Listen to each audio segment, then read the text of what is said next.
இன்றைக்கு ஆளும் திமுகவும் பாஜக மத்திய மாநில அரசுகள் மக்களுக்கு எந்த விதமான திட்டங்களையும் நிறைவேற்றுறது உங்களுக்கு தெரியும். இன்னைக்கு நம்ம வேட்பாளரை எதிர்த்து போட்டியிடும் வேட்பாளர்கள் தொகுதி பக்கம் கூட வரல, மக்களுக்கு எதுவும் செய்யல என்பது உங்களுக்கு தெரியும். இன்னைக்கு திமுக எத்தனையோ வாக்குறுதிகள் கொடுத்தாங்க. அந்த வாக்குறுதியெல்லாம் நிறைவேற்ற முதல்வர் இன்னைக்கு என்ன சொல்றாரு? தமிழ்நாட்டை காப்பாற்றியாச்சு, இந்தியாவை காப்பாற்ற வேண்டுங்கிறார். முதல்வர் அவர்களே, முதல்ல நீங்க தமிழ்நாடை காப்பாற்றுங்க, மக்களுக்கு கொடுத்த வாக்குறுதியை நீங்க நிறைவேற்றுங்க. எந்த வாக்குறுதியுமே நிறைவேற்றாம திராவிட மாடல் ஆட்சின்னு சொல்றீங்களே, எல்லாம் பெண்களுக்கும் 1000 ரூபாய் சொன்னீங்க. இன்னைக்கு எல்லா பெண்களுக்கும் சமமா 1000 ரூபாய் கொடுத்தீங்களா அப்படின்ற ஒரு கேள்வி பெண்கள் சார்பாக உங்க முன்னாடி நான் கேட்கிறேன். அது மட்டும் இல்ல, இன்னைக்கு படிக்காத இளைஞர்களுக்கு வேலை வாய்ப்பு இல்லை, எங்கேயுமே கிடையாது. அது வறுமை, எல்லா விலைவாசியும் உயர்ந்து போயிடுச்சு. எங்கு பார்த்தாலும் கஞ்சா புழக்கம் அதிகமா இருக்கு, டாஸ்மாக் கடைகள் அதிகமா இருக்கு, பெண்களுக்கு எந்த விதத்திலும் பாதுகாப்பு இல்ல. இப்ப வழிநெடுக்க பாக்குறோம் குண்டும் குழியுமான சாலைகள். தாமிரபரணிலே தண்ணி இல்லைன்னா தமிழ்நாட்டின் தலைவிதி என்ன அப்படிங்கிறது தெளிவா தெரியுது. அப்போ நம்ம ஜனங்களுக்கு முதல்ல தேவை தண்ணீர்.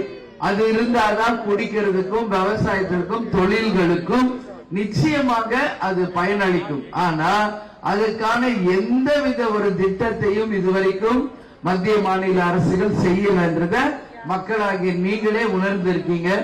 இன்னைக்கு திருநெல்வேலியில கூடங்குளம் வரைக்கும் எல்லாமே இருக்கு, ராதாபுரம் எல்லாமே கேப்டன் ஜெயிச்ச தொகுதி, முரசு வென்ற தொகுதி எல்லாமே நம்ம உங்களுக்காக எம்பி நிதியில ஒதுக்கின்ற அந்த காசு 1 ரூபாய் கூட லஞ்சம் ஊழல் இல்லாமல் மொத்தமே தொகுதிக்காகவும் மக்களுக்காகவும் செலவழித்து உறுதியாக நமது வேட்பாளர் பெண்ணாக இருந்தாலும் ஜான்சி ராணி என்று பெயர் பெற்றிருக்கிறார். உறுதியாக உங்களுக்காக உழைத்து சிறந்த முறையில் இந்த பாராளுமன்றத்தை அவர் முன்னேற்றுவார் என்பதை இந்த நேரத்தில் உங்க எல்லோருக்குமே நான் தெரிவித்துக் கொள்கிறேன். இன்னைக்கு இவ்வளவு லேடிஸ் இருக்கீங்க, உங்க எல்லாருக்கும் இங்க முதல்ல தேவை வேலை வாய்ப்பு.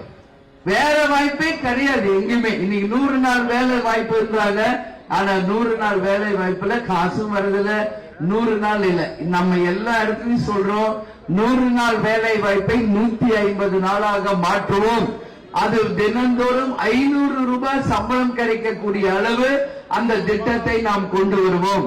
அது மட்டும் இல்ல, இன்னைக்கு எல்லா இடத்திலும் தேவையான வசதிகளை நமது எம்பி வேட்பாளராக இருக்கக்கூடியவர்கள் உங்களுக்காக செய்வாங்கன்றத உறுதியா சொல்றேன். இந்த கூட்டணி மகத்தான ஒரு கூட்டணி அமைஞ்சிருக்கு.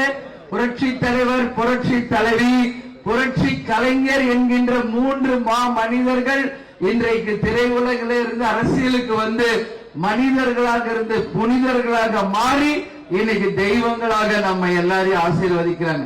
அண்ணன் எடப்பாடியாருடைய தலைமையில் அமைந்த இந்த கூட்டணி 2011 எப்படி ஒரு புரட்சிகரமான ஒரு கூட்டணியாக அமைந்ததோ அது போல இன்றைக்கு மீண்டும் 2024 அண்ணன் எடப்பாடியார் அவர்களும் உங்கள் அந்நியாரும் இணைந்து ஒரு முக்கியமான ஒரு கூட்டணி அமைச்சிருக்கோம்.